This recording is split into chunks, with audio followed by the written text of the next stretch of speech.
የተከበራችሁ አድማጮቻችን ስርጭታችን እንደቀጠለ ነው። አሁን የሬዲዮ ሞዲ ፕሮግራም አዘጋጅና አቅራቢ ከሆነው ጋዜጠኛ ዳዊት ጀግኔ ጋር በኢትዮጵያ ወቅታዊ ጉዳዮች ቃለ ምልልስ እናካሄዳለን። ጤና ይስጥልን ዳዊት፣ እንዴት አመሸ? ጤና ይስጥልን ሰጠኝ፣ እንደምን አመሸ? እኔ ደህና ነኝ እግዚአብሔር ይመስገን። እንዲሁም አድማጮች እንደምን አመሻችሁ? እኛም ደህና ነን፣ እናመሰግናለን። መልካም ሳምንት እንመኛለን ለሁላችን። ዳዊት፣ አሁን ኢትዮጵያ ያለችበት ፖለቲካዊ ሁኔታ ምን ይመስላል? አጠቃላይ በሀገሪቱ ብዙ ጉዳዮች እንዳሉ ይነገራል። በመንግስት የሚነገረው ሌላ ነው፣ በተቃዋሚዎች የሚነገረው ሌላ ነው። በአጠቃላይ ኢትዮጵያ አሁን ያለችበት ሁኔታ ምን ይመስላል? ጥሩ ጥያቄ ነው ሰጠኝ። ኢትዮጵያ አሁን ያለችበት ሁኔታ በጣም አስቸጋሪና ውስጡን ግጭት ከነበረ ቆይቷል። ያው እንግዲህ የኢትዮጵያው ጠቅላይ ሚኒስትር አብይ አህመድ ብዙውን ጊዜ በመድረክና በፓርላማ ሲናገሩ የሚሰማው የባህር ወደብ ወይም ደግሞ የባህር ክልል ሊኖራት ኢትዮጵያ የሚለውን በፓርላማ ካሰሙ ወዲህ ነው እንግዲህ በኤርትራና በኢትዮጵያ መካከል ውስጡን ሽኩቻ የጀመረው እና ይሄ ነገር ደግሞ እንደሚታወቀው የዛሬ 2 ዓመት ከ5 ወር ገደማ አካባቢ በትግራይና በኢትዮጵያ መካከል የነበረው የእርስ በርስ ግጭት በፕሪቶሪያ ደቡብ አፍሪካ ውስጥ በነበረው ስምምነት ካቆመ በኋላ አሁን በትግራይ ክልልና በፌደራሉ መንግስት እንበል እንጂ ያው ትግራይም አንድ የኢትዮጵያ ክልል ናት እንግዲህ እስከምናውቀው ፌደራሉ ኦኬ። እና ያ በስምምነት ፕሪቶሪያ ውስጥ በነበረው ድርድር ተስማምተው 2 ዓመት ከ5 ወር ገደማ ሰላም ሰፍኖ ኢትዮጵያም በገባችው ውል ስምምነት መሰረት ኤሌክትሪክ፣ መብራት፣ ውሃ የተለያዩ መሰረታዊ ጉዳዮችን እንዳሟላችና ጊዜያዊ መስተዳደር በትግራይ ሰፍኖ ያው ጊዜያዊ ፕሬዝዳንት ሆነው የተሾሙት አቶ ጌታቸው ረዳ ክልሉን እየመሩ ይገኛል። ግን እሳቸው ጋርም ውስጡን ግጭት አለ። ዶክተር ደብረጽዮን ያው በዚህ ስምምነት ውስጥ አልገቡም። የራሳቸውን ጎራ ከፍለው ሁለቱም እየተጋጩ ነው። በዛ ላይ ደግሞ የኤርትራና የኢትዮጵያ የባህር ወደብ ጥየቃ ላይ ጦርነት ያስነሳል ተብሎ አንዳንድ የፖለቲከኞች መግለጫ እየሰጡ ውስጡን ግን በጣም እየተቀራረበ እየመጣ እንደሆነ ነው ጦርነቱ የሚነገረው። አሁን ወደ ክልሎቹ ከመግባታችን በፊት አጠቃላይ የኢትዮጵያ ሁኔታ በኦሮሚያም ክልል በአማራም ክልል በዚህ በትግራይም ያለው ሁኔታ የተረጋጋ እንዳልሆነ ይነገራልና በአጠቃላይ የፌደራል መንግስቱ መግለጫ ሲሰጥ ጥሩ ነገር እንዳለ ይናገራሉ። ግን በተጨባጭ ደግሞ በእነዚህ በተጠቀሱት ክልሎች የጸጥታ ችግር እንዳለ ደግሞ የሚናገሩ አካላት አሉና በመጀመሪያ ሀገራዊ ምክክር ተደርጎ ለሀገሪቱ ወቅታዊ ነገሮች መፍትሄ ለመፈለግ ብዙ ጊዜ ጥረት ሲደረግ አንሰማም ከመግለጫ ውጭ። አሁን ደግሞ ምክክር የሚያደርግ አካል አለ ይባላል፣ አስተያየቶችን ይሰነዝራልና ራሳቸው ጠቅላይ ሚኒስትሩ በፊት የነበሩ ችግሮችን አስወግደው የሀገሪቱን አንድ የማድረግ ሁኔታ ለምን የለም? በተጨባጭ አሁን ለምንድን ነው ግጭቶች አሁንም የተበረከቱት? ግጭቶቹ እኮ እንዲሁ በሚዲያ ብዙም ባይነገርም ጠቅላይ ሚኒስትሩ በፓርላማ ውስጥ ሁልጊዜ የሚጠየቁት ጥያቄ ነው። የክልሎች ግጭት የመንግስት እጅና የማረጋጋት ሁኔታ የለም እየተባለ ብዙም ጊዜ ክስ ይቀርባል በፓርላማ። ጠንከር ያለ ንግግር የሚናገሩትም ያው ወደ ወህኒ ቤት እየወረዱ እየታየ ነው። ስለዚህ ጠቅላይ ሚኒስትሩ ችግር አለ ወይም ደግሞ ግጭት አለ የሚለው መናገር አይፈልጉም። መንግስታቸው ሰላም የሚፈልግና ግጭቶችን በንግግርና በውይይት እንደሚፈታ ከመናገር ውጪ አልፎ አልፎም በተግባር የሚታያል። ጠቅላይ ሚኒስትሩ የክልል ባለሙያዎችን ወይም ባለስልጣኖችን እያሰባሰቡ ሲያነጋግሩ በሚዲያዎች ይታያል። ግን መሬት ወርዶ ስራ ላይ የዋለ ነገር የለም። በህዝቡ ሮሮ የሚሰማው ግጭት እንዳለ መድሎ እንዳለና በመንግስት በኩል ምንም አይነት እርምጃ እንደማይወሰድ ነው። ሆነም ቀረም ግን ጠቅላይ ሚኒስትሩ ስለ ሀገሪቱ ግጭትና የአለመረጋጋት ሁኔታ ሲናገሩ አይሰሙም። የሚሉት ብዙም ጊዜ እኛ እየሰራን ነው እየደከምን ነው ሀገሪቱ ላይ ያለውን ችግር አንዳንድ ጠባጫሪዎች በስተቀር ይሄን ያህል የሚያሰጋ ችግር የለም ነው የሚሉት።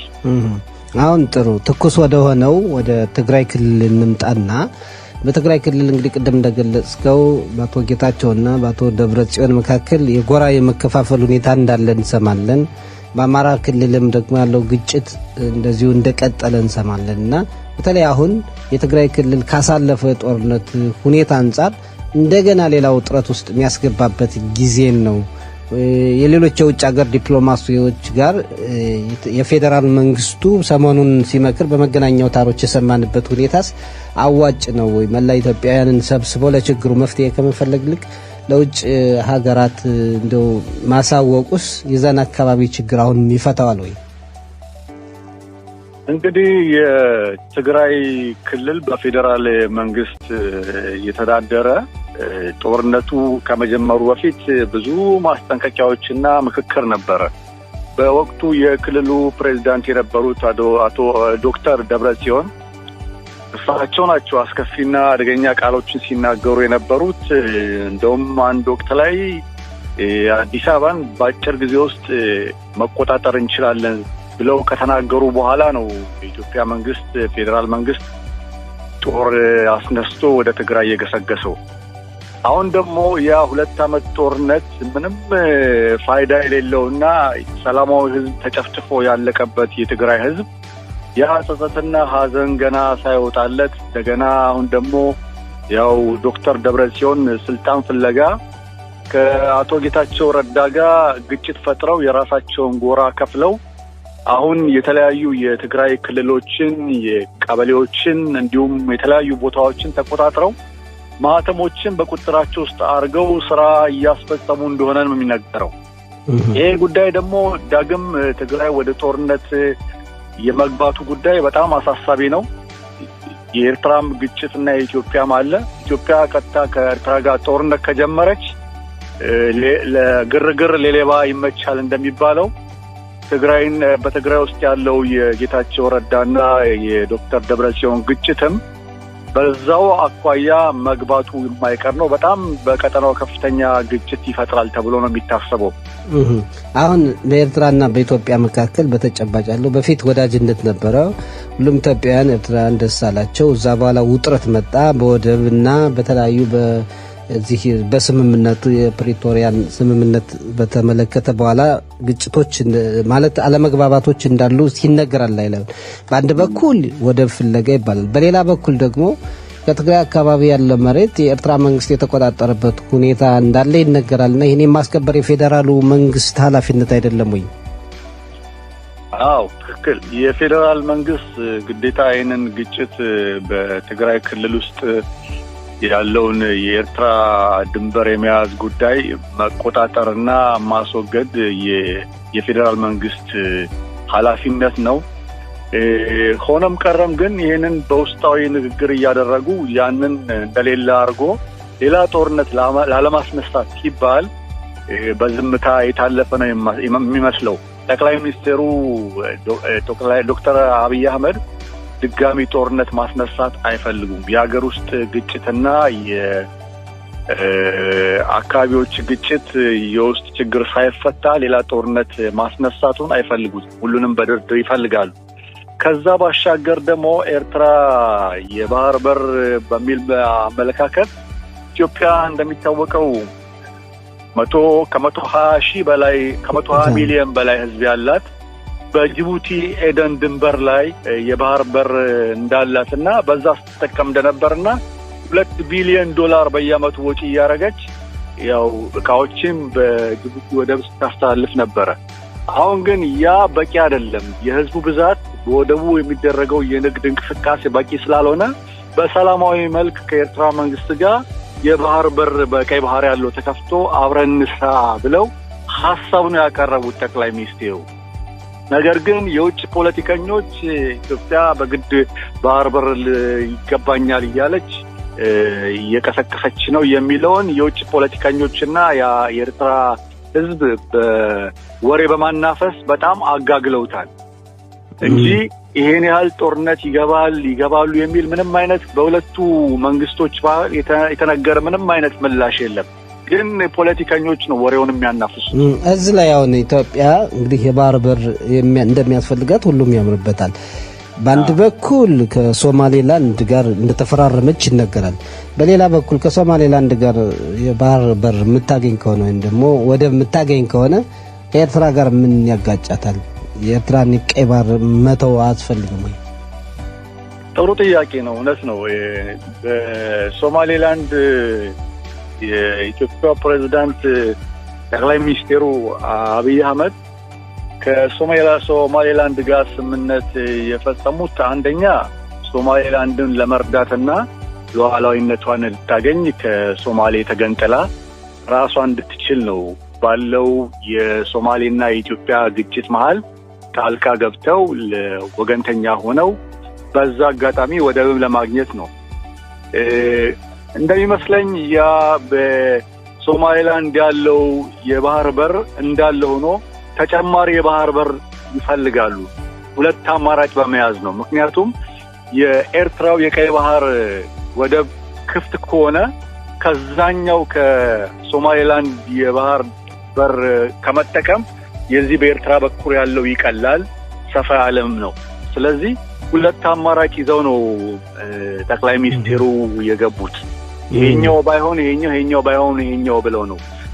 የበለጠ ግን ለሀገሪቱ የሚጠቅምና ለህዝቡ መተሳሰብ ጥቅም የሚሰጠው የቀይ ባህሩ ወደብ ሲለቀቅ ነው። ሁለቱ ሀገሮች ኤርትራና ኢትዮጵያ በንግድም በማህበራዊ ኑሮም አብረው በጋራ የመስራትና የማደግ እድሉ ሰፊ በመሆኑ ይሄን ታዲያ ለምንድን ነው የኤርትራና የኢትዮጵያ ህዝብ እንደሚታወቀው አንድ ቤተሰብ ነው፣ አንድ ማህበረሰብ አብረው ብዙ አመታት የነበሩ ናቸው። 30 አመት በኋላ በፊት ከተገነጠሉ ያንን በሰላማዊ መንገድ መፍታት አይቻልም ወይ?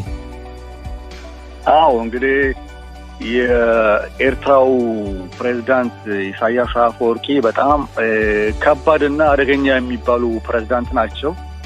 በዲሞክራሲና በንግግር ይሄን ያህል የሚያምኑ አይደሉም። በተለይ አገራቸውን በተመለከተና ቀይ ባህርን በተመለከተ የሚጠየቁ ጥያቄዎችን ማንሳትና በስምነት አብረን እንስራ የሚለውን ነገር አይፈልጉትም። ራሳቸው በአምባገነንነት አገሪቱን ገዝተው ተቆጣጥረው ለማስተዳደር ነው የሚፈልጉት። በኢትዮጵያና በኤርትራ መካከል የባህር ድንበር ቢከፈትና ህዝቡ በጋራ ቢሰራ ያላቸው መንግስት ይጥልብኛል ብለውም ስጋቻ አላቸው። ምክንያቱም በር ከተከፈተ ነጋዴው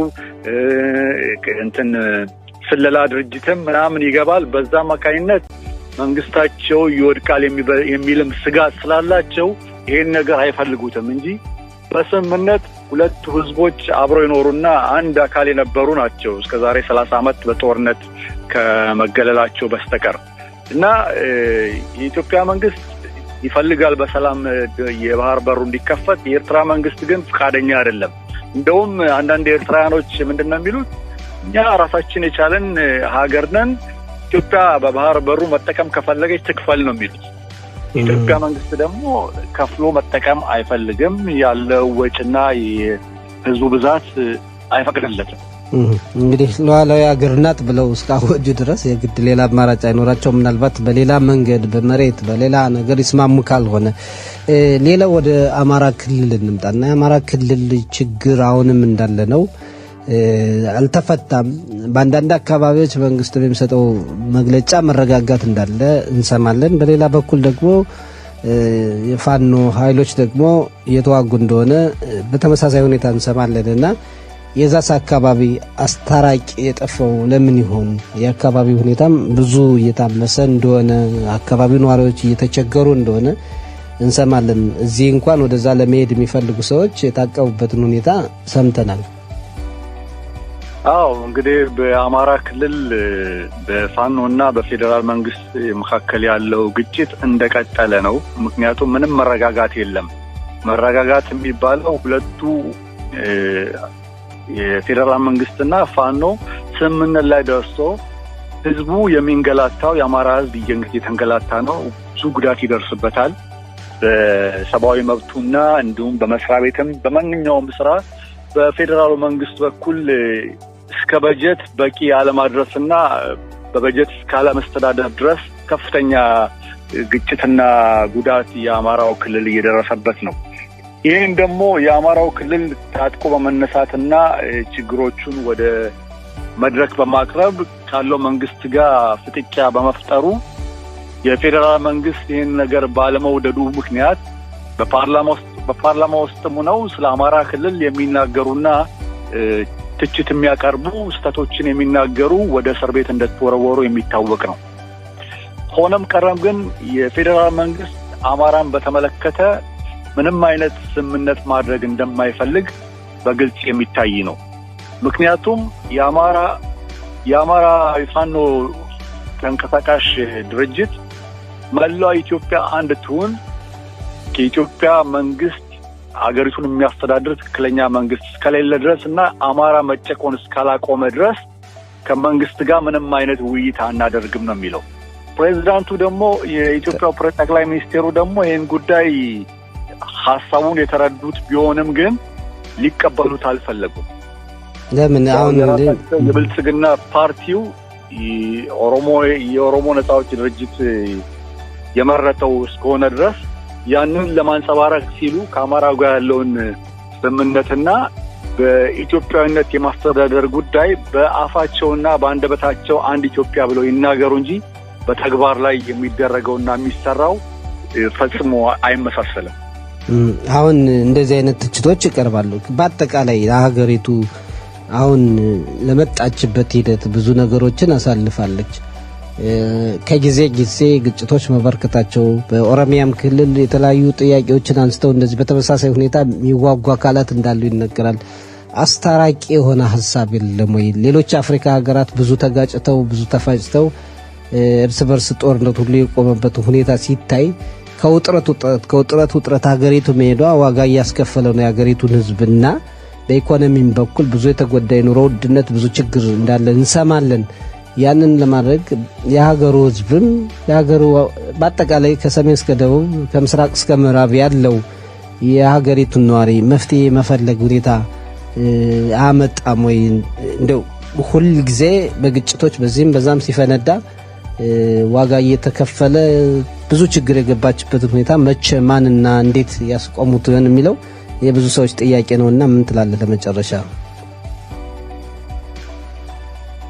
ሄሎ አለባቸው የብልጽግና ፓርቲ የሾሟቸው ባለስልጣኖችም ውስጡን ችግር እየፈጠሩባቸው ነው። በአንድ በኩል አገሪቱን በሰላም እናስተዳድር፣ ክልል መሪዎች ህዝቡን ያገልግሉ ብለው ጠቅላይ ሚኒስቴሩ ይናገራሉ። ግን ከበስተጀርባ የሚሰራው ስራ ሌላ ነው። ጠቅላይ ሚኒስቴሩም ከበስተበኋላ የሚሰሩትን ስራዎችና አላግባብ የሆኑ ጉዳዮችን ለህዝብ አውጥቶ መናገር አይፈልጉም። ምክንያቱም ፓርቲያቸውን የመረጠው ህዝብ ተቃውሞ እንዲያሰማባቸው ስለማይፈልጉ ስልጣናቸውን ስለሚቀናቀን ውስጡን ያለው ግጭት መናገር አይፈልጉም። ጉዳዩን ያውቁታል፣ ችግር እንዳለና ችግሩ መፈታት ከሌለበት ለስልጣናቸውም አደጋ እንደሆነ እያወቁትም ቢሆን ግን ያላቸው አማራጭ ስለ አማራ ክልል ስለ እርስ በርስ ግጭትና በክልል ያሉትን ግጭቶች በኃይልና በጉልበት ለመቆጣጠር ነው የሚሞክሩት። ይሄ ደግሞ አይሰራም። ዞሮ ህዝብ ይጋጫል፣ ከመንግስት ጋር ጸብ ይፈጠራል፣ አገሪቱ ምስቅልቅል ውስጥ ነው የምትገባው። ግን ይህንን ነገር ሳይገባቸው ቀርቶ አይደለም የኢትዮጵያ ጠቅላይ ሚኒስትር አብይ አህመድ ግን በኃይል እንገዛለን የሚለው መርሆን መከተል ጀምረዋል። ዲሞክራሲ የሚለው በስም ዲሞክራሲ ይባላል እንጂ በኃይል እየገዙ ነው ያሉት። በኃይል ደግሞ ህዝብን መግዛት አይቻልም፣ ጊዜ ይወስዳል እንጂ አንድ ቀን ያለው መንግስትን ከህዝብ ግጭት እና ከህዝብ ተቃውሞ የተነሳ መውደቁ የማይቀር ነው። ጥሩ እንግዲህ መፍትሄ እንዲመጣ እንመኛለን። ዳዊት በጣም ነው የምናመሰግነው። መልካም ሳምንት፣ መልካም ምሽት እንመኝልሃለን። እሺ አመሰግናለሁ ሰጠኝ። መልካም ሳምንት ለሁላችን። ጤና ይስጥልኝ። ቻው። መልካም ሳምንት።